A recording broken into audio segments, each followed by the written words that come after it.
Today we're going to make a pizza, specifically a sausage, artichoke, olive, and a few onions and basil pizza. Topped off with a bit of feta cheese to add a bit of brininess. We're going to add some, mozzarella, obviously, a bit of provolone, and some Romano and Parm. But we're going to start off by shaping our pizza right here. All right. This dough I started yesterday, fermented it in the fridge overnight. I'm going to throw a bit of flour on top, a little bit on the sides here. All right, I'm going to take my scraper here and kind of force the flour underneath. That'll make taking the dough out of this thing a little bit easier. There we go. This is our parchment paper where we will be shaping our pizza. So let's throw a bit of flour on there. All right, there we go. Now time to grab the,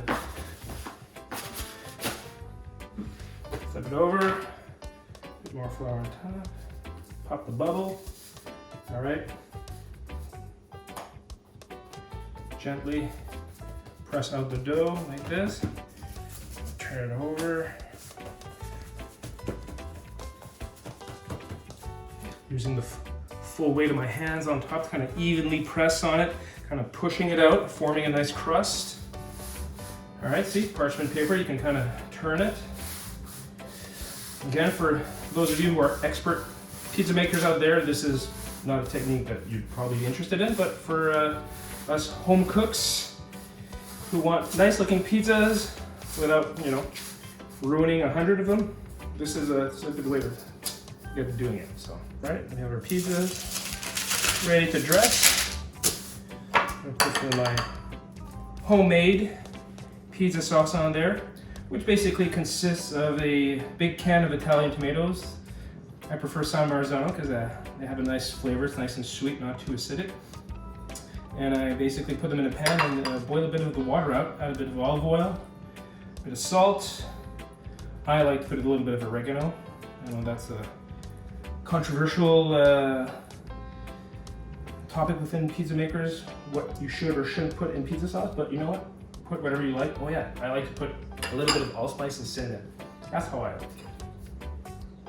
All right, we spread our sauce. Let's add a bit of Romano on there. Gives it a nice kind of milky flavor. A little bit goes a long way. Here we have our provolone. Nice little cubes here.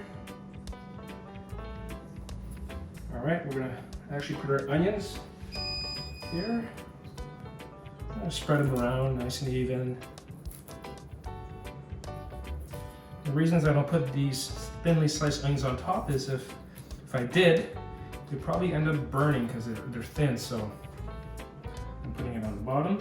Now we're going to go with, let's put some our mozzarella on there. So again, here we go. Big ball of mozzarella, basically cut it 1/4 inch thick. Basically just rip out some chunks like this.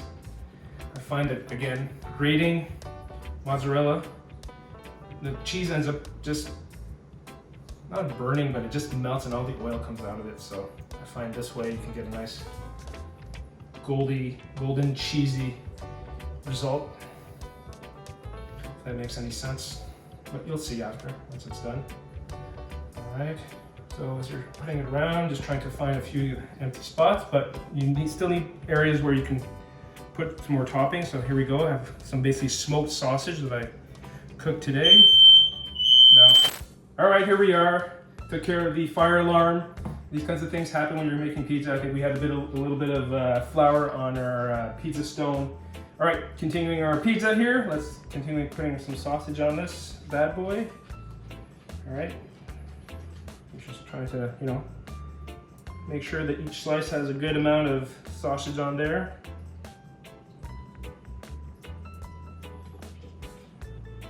And remember, we still have our artichokes to put and olives, so make sure to leave some room. Here we go with the artichokes.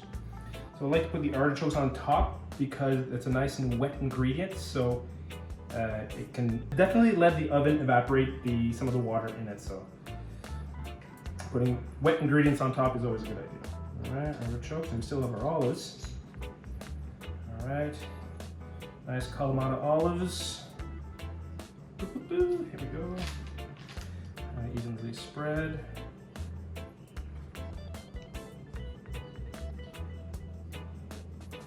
All right, and finally, we're going to add some feta cheese. Just a little bit sprinkle on top. And put our pizza in the oven.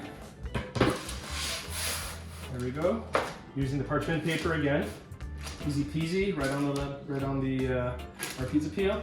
And it makes sliding your pizza onto our pizza steel, stone or steel, same deal. Makes it a lot easier. So we're gonna basically put this in here for about a minute. Let the bottom cook a little bit, and we're gonna pull the parchment paper right off. All right, here we are. Pizza's done. Open the oven, and a great reveal. Look at that. All right, so we got our pie. Oh, look at that. Look at the browning on the cheese. All right, getting close to this. Look at that. Beautiful pie. Oh, check out this bubble. Bam. All right. And there we have it. Our sausage and artichoke pizza with olives, a bit of feta. Really nice. Take a look. Let's look under the crust here, see what it looks like. Let's throw a bit of fresh basil on there.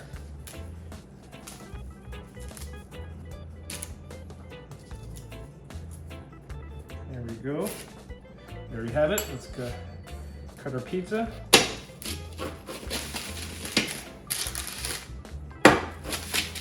Good old trusty knife. Oh, look at the cheese pool on that. Oh my God. Lord have mercy. Look at that. Look at the crust coming. There you have it. See, making pizza at home. Super easy, really inexpensive, tastes amazing. You can put the toppings you want and make it the way you like it. So there you have it. If you like this video, make sure to like and subscribe, and we'll see you in the next one. Cheers.